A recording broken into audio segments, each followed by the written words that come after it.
If you often pair your TOA up with a TOA Horn Speaker to get an increased volume from the two-way talk and remote audio, then you're in luck. Because TOA have just brought out a new horn speaker that is now PoE powered, meaning you don't have to use a local DC power supply. This is a bit of a game changer because you can have the increased volume from your horn speaker without the hassle of running a separate power supply. You can power the speaker using a PoE switch or an injector, or even from a spare port on the back of your MVR, and you can just run a separate cable alongside your camera cable to keep things nice and neat. If you wanted to keep things even more simple, then you can pair the two up with the PoE 1x2 splitter kit. That way you only have to run the one cable and split it at both ends. I'll give you a quick demonstration of the speaker in action.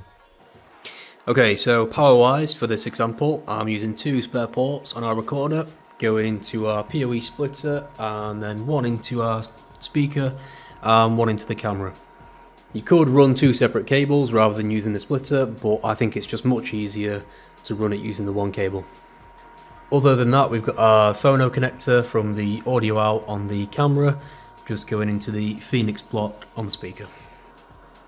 Out of the box, the volume on the TOA Pro is actually quite good, but if you're after that little bit more, then that's when you would use the TOA Horn Speaker.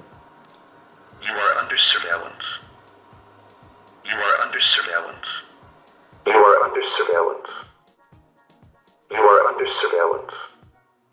As you can see, setting the speaker up with a TOA is super easy. You don't have to mess around with any settings in the recorder or in the camera.